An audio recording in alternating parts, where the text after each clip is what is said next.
ನಿಮ್ ಮನೆಗ್ ಬಂದು ಮದುವೆ ಬಗ್ಗೆ ಮಾತಾಡು. ಸೀರಿಯಸ್ ಆಗಿ ಕೇಳ್ತಾ ಇದೀನಿ, ನಿನಗೆ ಓಕೆ ಅಲ್ವಾ? ನನಗೆ ಯಾವತ್ತೂ ಓಕೆನೆ.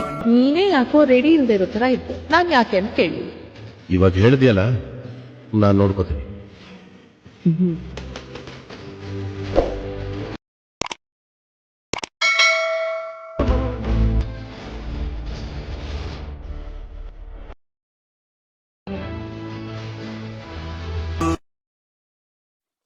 ಫ್ರೆಂಡ್ಸ್ ಫಸ್ಟ್ ಯಾರಿಗೂ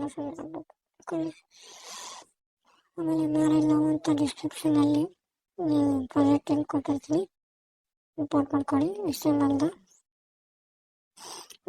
ಬೇಗತ್ತೆ ಮುಂದಕ್ಕೆ ನೀವು ಕನ್ನಡ ಒಂದು ಡೈಲಾಗ್ಗೆ ಸಾಂಗ್ ಎಡಿಟ್ ಮಾಡಲ್ಲ, ಹೀಗೆ ಮುಂದಕ್ಕೆ ಈಗ ನಾನು ಫೋಟೋ ಆ್ಯಡ್ ಮಾಡ್ತೀನಿ. ಕಲರ್ ಫಿಲ್ಮ್ ಕ್ಲಿಕ್ ಮಾಡಿ ನಿಮಗೆ ಬೇಕಾಗಿರೋ ಫೋಟೋನ ಆ್ಯಡ್ ಮಾಡ್ಕೊಳ್ಳಿ. ಇಲ್ಲೂ ಅಷ್ಟೇ ಕಲರ್ ಫಿಲ್ಮ್ ಕ್ಲಿಕ್ ಮಾಡಿ ನಿಮಗೆ ಬೇಕಾಗಿರೋ ಫೋಟೋನ ಆ್ಯಡ್ ಮಾಡ್ಕೊಳ್ಳಿ. ಸೇಮ್ ಈ ಫೋಟೋಕ್ಕೂ ಕಲರ್ ಫಿಲ್ಮ್ ಕ್ಲಿಕ್ ಮಾಡಿ ಫೋಟೋ ಆ್ಯಡ್ ಮಾಡ್ಕೊಳ್ಳಿ. ಕೊನೆಯ ವಿಡಿಯೋ ಹೇಗಿದೆ ಅಂತ ಕಮೆಂಟ್ ಮಾಡಿ. ನಿಮಗೆ ಬೇಕಾಗಿರೋ ನಿಮ್ಮ ಹುಡುಗಿಗೆ ಫೋಟೋ ಆ್ಯಡ್ ಮಾಡಿಕೊಂಡು ಟ್ಯಾಗ್ ಮಾಡಿ. Thank you for watching this.